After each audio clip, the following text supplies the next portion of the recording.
সুস্বাগতম আপনাদের আমার আজকের দিন ইউটিউবে।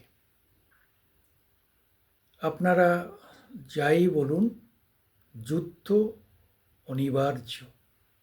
এর হাত থেকে বাংলাদেশের আর কোনো উপায় নেই, বিকল্প নেই, নিস্তার নেই, কোনো অবস্থাতেই এড়িয়ে যাওয়ার উপায়ও নেই, পন্থাও নেই। কেন এত জোর দিয়ে বলছি? 1947 থেকে বা 1946, 46, সেই নোয়াখালী ম্যাসাকার, শরণার্থীর আমলে 20,000 হিন্দুকে খুন করা হয়েছিল নোয়াখালীতে, এই ভূখণ্ডে, এই বাংলাদেশ। তখন এর নাম পূর্ববঙ্গ ছিল। পরে 47-এ পাকিস্তান এবং ভারত যখন হয়, তখন এটাকে পূর্ব ইস্ট, যেহেতু পূর্ব পাকিস্তান, ওটাকে পশ্চিম পাকিস্তান বলা হতো। ফলে এই জায়গাটাতে এ পর্যন্ত 50 লক্ষের উপর হিন্দু খুন হয়েছে। এটা একটু যারা ইতিহাস ঘাটেন তারা জানেন।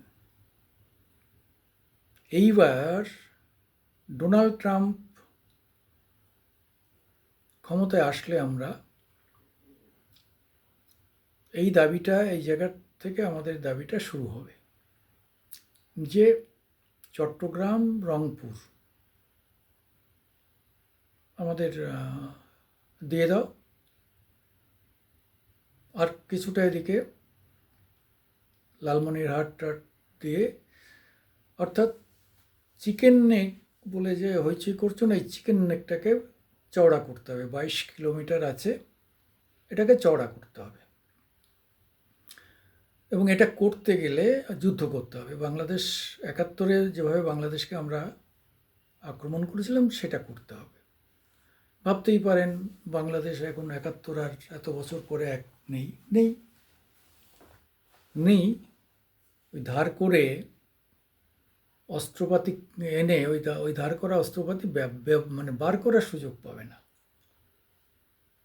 3 ঘন্টা ম্যাক্সিমাম, 3 ঘন্টার মধ্যে এয়ারে যুদ্ধ হয়ে যাবে, আর এদিকে মিসাইলে।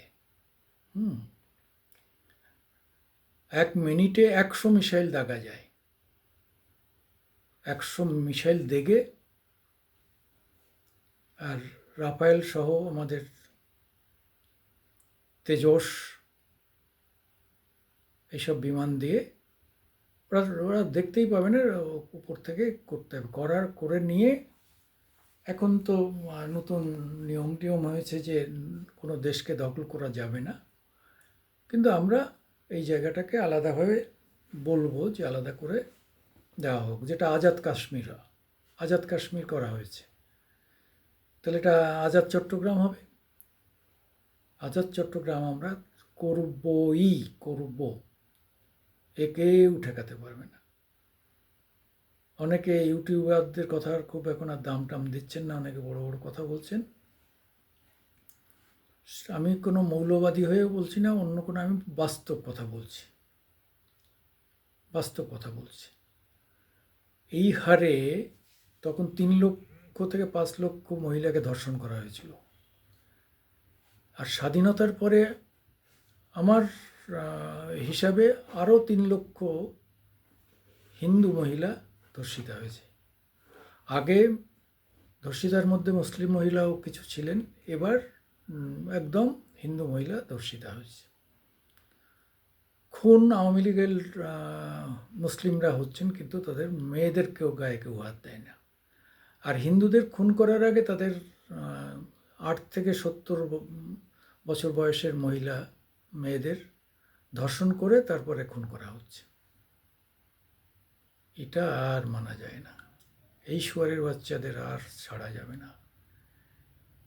এই যে সমস্ত আমির হয়ে বসে আছে জামাতের, বুড়ো হাবড়া দেখলেই মনে হয় যে এটা ভয়ঙ্কর ভয়ঙ্কর, এটা মানবিকতার বাইরে। মানবিকতা নামক বস্তু এদের কিছুই নেই। এই বলে ইসলাম শান্তির ধর্ম, একে বলে শান্তি। শান্তি কাউকে খুন করলে শান্তি হয়, কাউকে ধর্ষণ করে শান্তি। অনেকেই তাদের ধর্মকে নিয়ে সমালোচনা করে। আজকে যারা এক্স মুসলিম, তারা ভয়ঙ্করভাবে তাদের রসুলের সমালোচনা করে, যে আজকে এই যে ধর্ষণ, নিজে 14টা বিয়ে করেছেন, এইসব বলে টলে, তার মানে কি? এদের মধ্যে ধর্মের সঙ্গে দৈহিক সম্পর্ক, অর্থাৎ ধর্ষণটা এদের ভয়ঙ্কর। যেখানে হিন্দু ধর্ম সহ অন্য ধর্মে সংযমের কথা বলা হয়েছে, রিপু সংযম, এখানে বলা হয়েছে যত পারো ধর্ষণ করো, গনিমতের মাল। অর্থাৎ মেয়েরা গনিমতের মাল, অর্থাৎ আমাদের যে পুরুষ আর মহিলা, অর্ধেক মহিলা, তাদের কোনো মূল্য নেই, তারা পায়ের তলায় থাকবে। এই যে ধর্ম। আর কেউ কাফেরদের মানে শির কেটে ফেলে দাও, তারপরে এরা কী করে বলে যে আমরা ইসলাম মানে শান্তির ধর্ম? আসলে সবটাই বোগাস। এদের শেখানোই হয় হিংসা। আজকে তাই সারা পৃথিবী থেকে বিতাড়িত হচ্ছে এরা। এবং এদের উন্নত যে শিক্ষিত উন্নত ধরনের আবুধাবি থেকে আরম্ভ করে দুবাই টুবাই, তারপর আরব দুনিয়া, অনেক দেশ আছে তারা উন্নত, তারা এইসব হিংসার মধ্যে নেই। ইউএই। কিন্তু এই তথাকথিত এই যে আমাদের, এদের যদিও আরবের লোকেরা মুসলমান বলে না, কারণ হচ্ছে এরা হিন্দু থেকে মুসলিম হয়েছে। বাংলাদেশ, পাকিস্তান, মায়ানমার, এদিকের যে মুসলমান যত সব হিন্দুর থেকে কনভার্টেড, অর্থাৎ আগে হিন্দু ছিল, তারপরে ধর্মান্তরিত হয়েছে। এদের ওরা মানে মুসলিম বলে মানেই না। সুন্নি মুসলমান মানে ওরা মুসলিম বলে মানেই না। ফলে এইবার আমরা পরিষ্কার এই জায়গাটা চাইব। কে বাধা দেবে? চীন বাধা দেবে? রাশিয়া বাধা দেবে না? উত্তর কোরিয়া থেকে আরম্ভ করে রাশিয়া হয়ে আমরা একসঙ্গে আছি। আমাদের সঙ্গে ডোনাল্ড ট্রাম্প আসলে যে সখ্যতা, সেটা হবে। ফলে আমরা এটা যখন যুদ্ধ করে করে নেব, চীন আসবে না। যদি চীন আসে, অর্থাৎ চীন ওইটুকু 55,000 ওই 14 কোটি মানুষের কাছে যে ব্যবসা করে, আমাদের কাছে তার 10 গুণ ব্যবসা করে। তা আমাদের 10 গুণ ব্যবসা নষ্ট করে ওই 4 গুণ 1 গুণ ব্যবসাকে করতে সে যাবে না। সে হয়তো মৌখিক অনেক রকম কথা বলতে পারে, কিন্তু সরাসরি যুদ্ধে লিপ্ত হবে না। তাহলে 71-এ তখনই দেখা যেত। আমেরিকাও তখন আমাদের বিরুদ্ধে থেকেও যুদ্ধে লিপ্ত হয়নি। ফলে তারপর বঙ্গোপসাগরের মুখে এই যে জাহাজ ঢুকেছে, এই জাহাজ তো আর বেরোতে পারবে না, বেরোলেই ধরা হবে এবং ফুটো করে ডুবিয়ে দেওয়া হবে। এই যে দুটো জাহাজ এসছে না পাকিস্তানের, দুটো জাহাজকেই বঙ্গোপসাগরে ডুবিয়ে দেওয়া হবে। দেখুন, মিলিয়ে নেবেন আজ চোখ কালো। হিংসা দিয়ে কিছু হবে না রে ভাই। তোমরা এই হিংসার রাস্তাটা গিয়ে ভুল করলে। পাকিস্তান দুটো ভাগ হয়ে গেল, পাকিস্তান ধরে রাখতে পারলে না। 77 সালে তোমরাও দুটো বড় অংশ পেলে, আমরাও পেলাম, তোমাদের একটা অংশ চলে গেল। আজকে 53 বছর পরে আবার সেই অংশটাও ভাগ হচ্ছে, আর সেই দুটো অংশই ভাগ হচ্ছে, পাকিস্তানও ভাগ হচ্ছে। পাখতুনিয়া, খাইবার পাখতুনিয়া আলাদা হওয়ার কথা ঘোষণা করে দিয়েছে, বালুচিস্তান ঘোষণা করে দিয়েছে। এবার পাঞ্জাব আর সিন্ধের মধ্যে একটা কড়াকড়ি হচ্ছে। আজাদ কাশ্মীর এখন তারা বলছে না, আমরা ভারতের সঙ্গে মিশে যাব, খেতে পাচ্ছি না। ফলে আজাদ কাশ্মীর, যেটা পিওকে ছিল, পাক অধিকৃত কাশ্মীর, সেসব তারা চলে আসতে চাইছে যে ভারতে আমরা যাব কেন, বাংলাদেশে পাকিস্তানের সঙ্গে থাকলে আমরা খেতে পাবো না। 400 টাকার চাল, 250 টাকার আটা কে দেখবে, কে খাওয়াবে? হয় নাকি? মানে এ দিয়ে মানুষ বাঁচে? ওখানকার মানুষের কথা ভাবে কখনো? কিছু লোক যাদের পয়সা আছে, ভালো ব্যবসায়ী, এবং এদিকে যারা সৈন্যবাহিনী, তাদের মধ্যে কিছু লোক খেয়ে পরে বেঁচে আছে পাকিস্তানে, আর বাকিরা খেতে পাচ্ছে না। বাংলাদেশের তো সবে শুরু হয়েছে, কত 3.5 মাস, তার মধ্যেই বাংলাদেশে বহু লোক খেতে পাচ্ছে না, কান্নাকাটি করছে, আপনারা দেখছেন তো। আরও 3 মাস গেলে কি হবে ভাবতে পারছেন? হ্যাঁ, কী হবে এখানে? আরে বাইরে থেকে আনবে, কেউ তো আর বিনা পয়সা দেবে না তোমাকে। দিলে 1 মাস দেবে, 2 মাস দেবে, সারা জীবন তো দেবে না। আজকে পাকিস্তান চিনি নিয়ে এসছে। কোথাকার চিনি? আমাদের কাছ থেকে ওরা চিনি নেয়, হ্যাঁ, 3 লক্ষ 3.5 লক্ষ কুইন্টাল চিনি আমাদের কাছ থেকে নিয়েছে। সেই চিনি তোমাদের কাছে আবার বিক্রি করছে বেশি লাভে। কি খেলা! পাকিস্তানের কি সুবিধা হয়েছে! এই নির্বোধদের মাথায় কাঁঠাল রেখে কোয়া বের করে খাচ্ছে। খাক, সে তাতে আমাদের কি যায় আসে? পাকিস্তান ওদের ঘাড় ভেঙে যদি খায়। আসলে পাকিস্তানের দালাল হচ্ছে মানে আমাদের ডক্টর ইউনূস। পাকিস্তান তাকে বলছে তুমি কাটমানি নেবে, অসুবিধা কী আছে? তুমি আমার কাছ থেকে অস্ত্র কেনো, বস্ত্র কেনো, শস্ত্র কেনো, খাদ্য কেনো, তোমাকে কাটমানি দেবো। সে 44,000 কোটি টাকা অস্ত্র কিনেছে। কাটমানিতে অন্তত 10% নিলেও 4,500 কোটি টাকা তার পকেটে ঢুকবে। এ তো খুব পরিষ্কার কথা। আবার এদিকে 22,500 কোটি টাকা পেপার ছাপিয়েছে, মানে টাকা ছাপিয়েছে। এই টাকা কোথায়? আগেও তো ছাপিয়েছিল। আগে ব্যাংকের সব টাকা কোথায় গেল? এই যে এত ব্যাংক, বিদেশ থেকে যে ছেলেমেয়েরা কাজ করে তারা যে টাকাটা পাঠিয়েছে, হ্যাঁ, রেমিটেন্সের টাকা, সে টাকা সব খেয়ে ফেলেছে। ফলে সাধারণ মানুষ বাংলাদেশের যে খুব মানে ক্ষেপে আছে এই সমন্বয়ক আর এদের উপর। 4,000 পুলিশ খুন হয়েছে, তাদের পরিবার পরিজন আত্মীয় স্বজন ছাড়বে?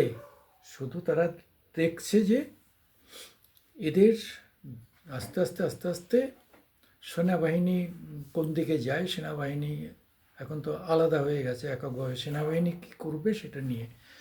তো সেনাবাহিনী কেউ যুদ্ধ করতে যাবে ভারতের সঙ্গে? পাগল হয়েছে? ওরা মরবে, সেনাবাহিনী মরতে আসবে? পাকিস্তানে অভিনন্দন বর্তমানকে আটকে ছিল, তারা সেখানকার বাজোয়া টাজোয়া সেনাবাহিনীর প্রধানরা বলছে আগে ওকে ছেড়ে দিয়ে ওপারে ছেড়ে দিয়ে আয়, না হলে যে কোনো সময় ভারত যদি আক্রমণ করে আমরা সব মরব। অর্থাৎ যুদ্ধ হলে তো দুপক্ষেই মরবে। সৈন্যবাহিনী যারা দুর্বল তারা বেশি মরবে, যারা সবল কম মরবে। তা আমাদের সঙ্গে যদি বাংলাদেশ যুদ্ধ করতে আসে, তাহলে ওদের সব সেনাবাহিনীর অধিকাংশ মরে যাবে। তো তারা মৃত্যুবরণ করতে আসবে? কোনো সেনাবাহিনী প্রধান যুদ্ধ করব বলে বলবে? মৌখিক সামনে তো বলবে না, মনে প্রাণে চাইবে না মানেই তারা যুদ্ধ যেই ভারত ডিক্লেয়ার করবে সঙ্গে সঙ্গে ওরা হাত তুলে দেবে, বলে ভাই আমরা সারেন্ডার করছি। যেটা 71-এ করেছিল 93,000 পাকিস্তানি সেনা, তারা হাত তুলে দিল যে নিয়াজির নেতৃত্বে তারা বললো আমরা যুদ্ধ করব না। মানেকশকে বললো আপনারা যুদ্ধ করবেন না, আমরা সারেন্ডার করছি। এরাও তাই করবে। তবে হ্যাঁ, করতে হবে, যুদ্ধ করতে হবে। না হলে এই যে হিন্দু খুন, এই যে ধারাবাহিক এইটুকু জায়গা, 55,000 কিলোমিটার জায়গায়, মানে আমাদের এখানকার মানে একটা রাজ্যের থেকেও ছোট। হ্যাঁ, আমাদের মাঝারি যে রাজ্যগুলো আছে তাদের মতো ওই তাদের থেকেও ছোট, তার এত লাফালাফি। যাই হোক, আমাদের ওখানকার সংখ্যালঘুরা হিন্দু খ্রিস্টান চাকমা যারা নির্যাতিত হচ্ছেন, তাদের তো মানে তারা উৎসব করতে পারবে না, পুজো আর্চা করতে পারবে না, ঢোল বাজাতে পারবে না, তারা কিছুই কোনো কিছু করতে পারবে না। সব বলে দিয়েছে মোল্লারা, মাইক কী করে বলে দিয়েছে কোনো মেয়ে বাজারে আর যেতে পারবে না। ওখানে তো মেয়েরা বাজারঘাট করে, শহরে তো বটেই, গ্রামেও করে, এখন আর করবে না, আর করতে পারবে না, ফতোয়া দিয়ে দিয়েছে মোল্লারা। হ্যাঁ, এবং সমস্ত শরীর ঢেকে চলতে হবে। তাহলে যে মেয়েরা কপালে ফেটি পরে শেখ হাসিনার বিরোধিতা করেছে, ইউনিভার্সিটির মেয়েরা, কলেজের মেয়েরা, কী হবে তোমাদের? পুরো বোরকা পরে আসতে হবে। ইতিমধ্যে দেখলাম কিছু লোক বোরকা পরে আসতে শুরু করে দিয়েছে। হ্যাঁ, যারা একটু মানে বেশি ওই মাদ্রাসা থেকে পড়ে টড়ে এসে আবার এখানে ঢুকেছে, যাদের বাড়িতে একটু মক্তব আছে, মৌলবীরা আছে, তারা আসতে শুরু করেছে।